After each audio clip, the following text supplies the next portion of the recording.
আসসালামু আলাইকুম ভিউয়ার্স, কেমন আছে সবাই? আশা করি সবাই ভালো আছেন। আলহামদুলিল্লাহ আমিও ভালো আছি। নতুন আরেকটি ভিডিও নিয়ে হাজির হলাম।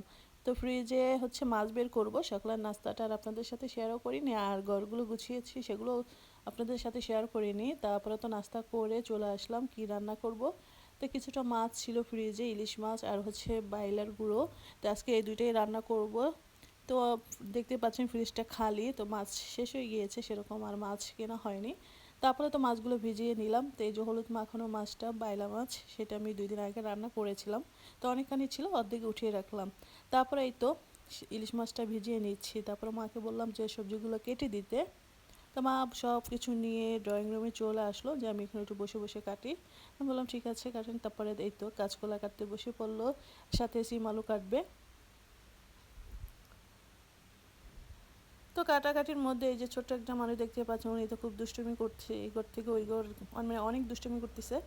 যাই হোক, তাকে দেখার পর চলে আসলাম আমি কিচেন রুমে। তো মাছগুলো ভাজার জন্য, ইলিশ মাছ ভাজার জন্য কড়াই বসিয়ে দিলাম। আরেক চুলা সয়াবিন রান্না করব। সয়াবিন বাচ্চাদের জন্য রান্না করবো, তারা তো খুব পছন্দ করে। তারপরে তো আরেক চুলা মাছগুলো ভাজা শেষ করে ওই চুলাতেই আবার তরকারিটা বসিয়ে দিলাম। তারপরে তো পেঁয়াজ দিয়ে দিলাম, তার মশলাটা দিয়ে দিলাম, আর সব কিছু দিয়ে দিব অল্প অল্প করে। হলুদের গুঁড়া, মরিচের গুঁড়া, লবণ সব কিছু দিয়ে আমি ভালো করে কষিয়ে নিব। তারপর কাজগুলো দিয়ে দিব। তার ফাঁক দিয়ে বলে, আমার ভিডিওটি যদি ভালো লাগে অবশ্যই লাইক কমেন্ট শেয়ার করবেন, আর যদি বেশি ভালো লাগে অবশ্যই সাবস্ক্রাইব করে আমার পাশে থাকবেন। আর যদি সবার আগে পেতে চান তাহলে পাশে থাকা বেল আইকনটি বাজিয়ে দিবেন, তাহলে সবার আগে আপনাদের কাছে পৌঁছে যাবে আমার ভিডিওটি। তারপরে তো এই তো মশলাটা কষানো হয়ে গিয়েছে। তারপরে আমি কাঁচকলাটা দিয়ে দিলাম। তো অনেকদিন ধরে ইচ্ছে করছে যে কাঁচকলা দিয়ে ইলিশ মাছ রান্না করে খাবো। তো যাই হোক, আনা হয়ে গিয়েছে, এখন রান্না করে ফেললাম। তো কাঁচকলার মধ্যে বেশি মশলা দিলে চলে না, হালকা হালকা মশলা দিয়ে আমি রান্না করব কাঁচকলাটা।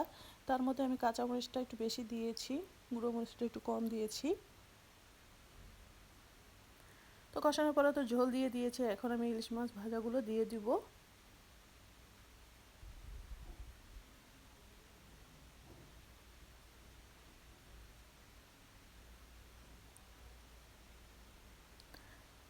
তারপরে তো ইলিশ মাছের তরকারিটা হয়ে গিয়েছে। তার ফাঁক দিয়ে একটু ঘরে আসলাম। তো ঘরগুলো অনেক ময়লা হয়েছে, মানে কি আন্ধার বলে বা মাকড়সের কি বলেন, যাই বলেন সেটা বলতে মানে পারতেছি না এটা। তো বললাম যে ওকে পরিষ্কার করে নিতে, তো ও তো সব সুন্দর করে পরিষ্কার করে নিচ্ছে।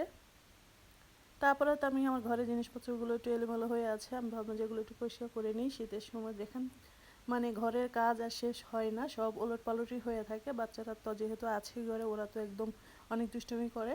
তো যে যেটা পায় মানে সেটা নিয়ে দুষ্টুমি শুরু করে। তারপরে তো আমি ভাবলাম যে না, আগে একটু সুন্দর করে গুছিয়ে নিই সব কিছু।